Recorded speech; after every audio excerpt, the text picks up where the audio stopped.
त्या संदर्भात कोणाचं सर्टिफिकेट घेण्याची गरज नाही। अमित शहांची तर अजिबात नाही।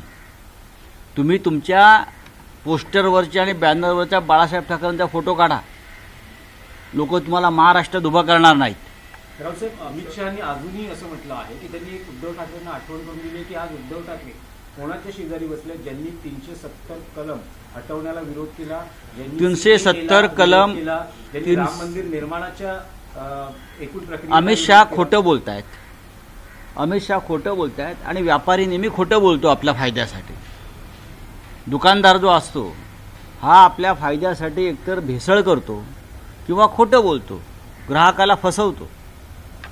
370 कलमाला कोणी विरोध केलेला नाही, काही भूमिका मांडल्या असतील। 370 कलमाला शिवसेनेने विरोध केला नाही, किंबहुना पाठिंबाच दिला।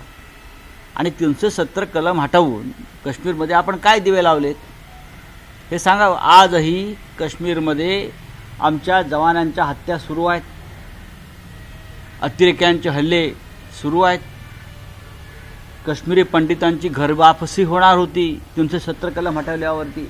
एकही काश्मीरी पंडित आपण त्यांच्या घरी सुरक्षित पाठवू शकला नाही। तर अमित शहाने याच्यावरती बडबडणं बंद करावं। 370 कलम हटवल्यामुळे काश्मीरचा ना फायदा झाला ना देशाचा फायदा झाला। आपल्याला फक्त एकदा निवडणुकीत प्रचाराचा मुद्दा मिळाला। आजही काश्मीरची जनता तडफडते, एकही उद्योग नवीन आला नाही, एकही रोजगार निर्माण झाला नाही काश्मीरमध्ये। फक्त गौतम अडाणी यांच्यासाठी जमिनी मोकळ्या केल्या, हां, बाकी काय केलं आपण?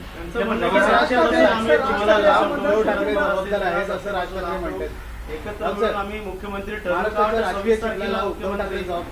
नाही काय म्हणते आपण? मुख्यमंत्री मात्र त्यांचं म्हणणं की सत्तेपासून आम्ही तुम्हाला लांब ठेवू आणि हे अमित शहा ठरवणार नाहीत, ही महाराष्ट्राची जनता ठरवेल।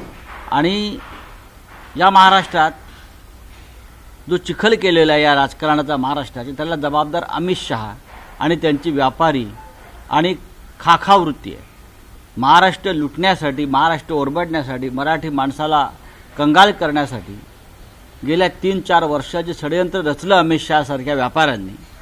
त्याच्यामुळे आज महाराष्ट्रावरती हा महाराष्ट्राचा चिखल होण्याची वेळ आली नाही। रावसाहेब, त्यांचं विधान असं आहे की आम्ही शिंदेच्या नेतृत्वाखाली निवडणूक लढतो आहोत, पण निकालानंतर आम्ही तिघे एकत्र बसू आणि मग ठरवू की नेमका मुख्यमंत्री। बघा, शिंदेचं त्यांचं असं म्हणणं की आम्ही शरद पवारांनाही संधी देणार नाही मुख्यमंत्री बनवण्यासाठी। हे अमित शहा नाही ठरवू शकत, ही या राज्याची जनता ठरवेल। अमित शहाने 40 आमदार विकत घेतले असते। अमित शहाने महाराष्ट्राची 14 कोटी जनता विकत घेतलेली नाही। अमित शहा या महाराष्ट्राचे नेते नाहीत, अमित शहा गुजरातचेही नेते नाहीत, हे तुम्हाला मी सांगतो। अमित शहा देशाचे नेते कधीच होऊ शकणार नाही। त्यांच्या हातामध्ये पोलीस, CBI, ED आहे, तोपर्यंत ते थोडंफार या देशात आणि राज्यात दहशत निर्माण करू शकतात, पण ते नेतृत्व या राज्याचं, देशाचं आणि जनतेचं कधीच करू शकत नाही। एक जाहिरात आज सगळ्या वृत्तपत्रांमध्ये आली, एक हे तो सेफ आहे, आणि त्याच्यामध्ये सगळ्या टोप्या दाखवण्यात, म्हणजे जिरे टोप पासून ते कोळी टोपी आहे, मुस्लिम टोपी त्याच्यात नाही आहे। आणि सगळीकडे या जाहिराती पुन्हा एकदा म्हणजे ही मुस्लिम टोपी जी आहे हे स्वतः नरेंद्र मोदी इस्लामी राष्ट्रात जाऊन घालतात, त्यांच्या राष्ट्राध्यक्षांबरोबर। हे ते कधी सौदीला गेले, गल्फला गेले, दुबईला गेले, शारजाला गेले, बरं का। जेव्हा ते इस्लामी राष्ट्रात जातात तेव्हा त्यांची टोपी ते जरूर घालतात। पण काय प्रत्येक वेळेस एक बघा, भारतीय जनता पक्षाकडे कोणताही विषय नाही, विकासाचा विषय नाही, रोजगाराचा विषय नाही, शेतकऱ्यांचा विषय नाही। त्यांच्याकडे फक्त धर्म आणि टोप्या, याच्याशिवाय दुसरा कोणता विषय गेल्या 10-12 वर्षात त्यांच्यासमोर नाही।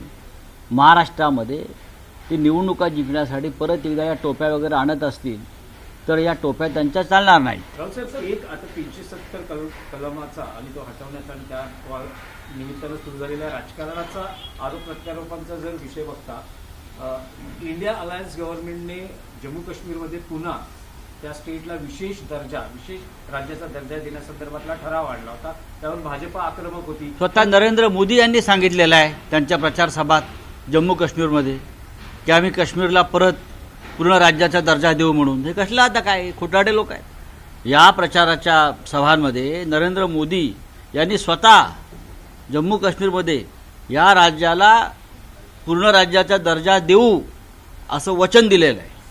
नाही, विशेष राज्य म्हणजे पुन्हा एकदा 370 आणण्यासंदर्भात प्रयत्न सुरू आहे. तर अशा वेळेस शिवसेनेची काय भूमिका आहे?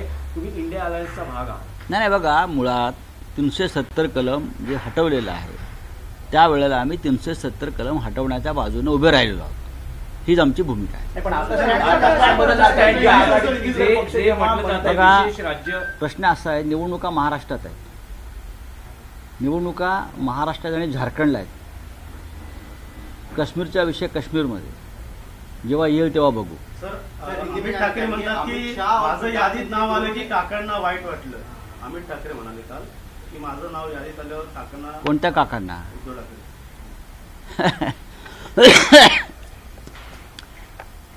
बघा, अमित ठाकरे हे लहान आहेत वयानं, ते निवडणूक लढत आहेत. त्यांनी निवडणूक शांतपणे लढावी. तरुण कार्यकर्ता म्हणून शुभेच्छा देणं हे आमचं कर्तव्य आहे आणि आम्ही त्यांना शुभेच्छा दिलेल्या आहेत. प्रधानमंत्री का हाँ। बयान, अमित शाह और प्रधानमंत्री का बयान है, उन्होंने ओपन चैलेंज किया है कि उद्धव ठाकरे को कांग्रेस से बालासाहेब ठाकरे की तारीफ करवाना चाहिए क्योंकि वो महात्मा गांधी. आप तारीफ बहुत करते थे, अमित शाह जी, नरेंद्र मोदी जी, हाँ, बहुत तारीफ करते थे एक ज़माने में. लेकिन यही अमित शाह जी और नरेंद्र मोदी जी ने बाला साहब ठाकरे की शिवसेना के बारे में जो विश्वासघात किया है उसके बारे में आप बताइए. आपने बाला साहब ठाकरे की शिवसेना बेच दी, बेचने का काम किया. पहले खरीदने का काम किया, फिर शिंदे को बेच दिया आपने. तो आपको बाला साहब ठाकरे का नाम लेने का कोई अधिकार नहीं है. हमको मालूम है बाला साहब ठाकरे जी क्या है और आप क्या है. एकनाथ शिंदे जैसे एक व्यक्ति जिसका शिवसेना से कोई संबंध नहीं रहा शिवसेना के निर्माण में, उसको आपने हमारी पार्टी को बेच दिया. इसलिए बेच दिया कि वो हमारे विधायक तोड़ सका, ताकत ईडी सीबीआई पैसे की ताकत पर. तो आप बाला साहब ठाकरे का नाम कैसे ले सकते हो? आप ये झूठा प्यार दिखाने की जरूरत नहीं है. राव साहब, अमित शाह ने लोगों के साथ बैठे हैं जिन्होंने 370 का विरोध किया, राम मंदिर का विरोध किया. इस तरीके के बयान जो है सत्ताधारी पक्ष की ओर. तो आप महबूबा मुफ्ती के साथ कैसे बैठे थे ये बताइए. सत्ता के लिए आप महबूबा मुफ्ती के साथ बैठे हैं, आप पासवान के साथ बैठे हो जिसने राम मंदिर निर्माण के कार्य को विरोध किया था और इस्तीफा दिया था अटल जी के कैबिनेट से. उनके साथ आप बैठते हो. आप ज्योतिरादित्य शिंदे के साथ बैठे हो जिसने राम मंदिर निर्माण को विरोध किया था. तो आपकी मैं भी एक बहुत बड़ी एक पुरानी लिस्ट है उनकी, मैं आपको गिन सकता हूँ नाम. तो क्या है अमित शाह जी, आप चुप बैठे. महाराष्ट्र का चुनाव है, हमको लड़ने दीजिए.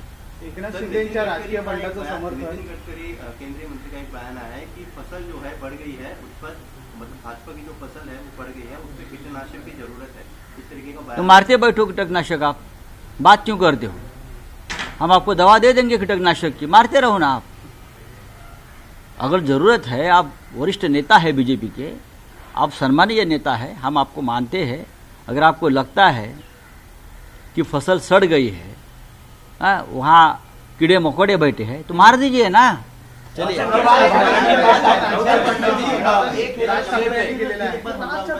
के जो अधिकारी है उनकी ये अमित शाह जी जो है 370 कलम हटाने की बात करते हैं ना, यहाँ आकर जाओ कश्मीर में और देखिए क्या चल रहा है. 370 कलम हटाने के बाद भी दर दिन आतंकवादियों का नया हमला होता है और हमारे सुरक्षाकर्मी जवान मारे जाते हैं ना. आज भी हो गया हमला, कल भी हो गया. और ये मिस्टर हमारे होम मिनिस्टर महाराष्ट्र में डेरा डालकर बैठे हैं चुनाव प्रचार में. मोदी जी महाराष्ट्र में बैठे हैं और जम्मू कश्मीर को छोड़ दिया, मणिपुर को छोड़ दिया हवा में. ये कौन से गृह मंत्री और कौन से प्रधानमंत्री है जो जम्मू कश्मीर के बारे में असंवेदनशील है? आज विज्ञापन जारी किया है भाजपा की ओर से, अब भाषण में और अब पेपर में भी, एक है तो सिर्फ है मुस्लिम टोपी छोड़कर सभी टोपियां वहां पर दिखाई देंगी. देखिए, उनके पास एक भी टोपी नहीं है. उनके पास सिर्फ एक ब्लैक टोपी आरएसएस की, बाकी सब भाड़े की टोपी. बाकी सब भाड़े की टोपी है उनके पास, खुद की टोपी कुछ भी नहीं है. और ये टोपी की राजनीति बंद करो. जो मुसलमानों की टोपी आप बता रहे हो ना, वो मोदी जी पहनते हैं विदेश में जाकर, जब इस्लामिक कंट्री में जाते हैं ना, Dubai, Kuwait, Bahrain, Saudi Arabia, Sharjah ऐसे देशों में जाते हैं तो वहाँ की टोपियाँ पहन लेते हैं। राऊत साहेब, एक मराठी प्रश्न आहे की 14 तारखेला पंतप्रधानांची किंवा शिवाजी पार्कवर सभा होते आहे, पण असं एकूण दिसतं आहे की 17 तारखेला शिवसेना आणि मनसे दोघेही आग्रही आहे, कदाचित शक्यता कमी आहे परवानगी मिळण्याची. मुळात शिवसेनेला 17 नोव्हेंबर आणि दसरा मेळावा यासाठी परवानगीची गरज लागू नये.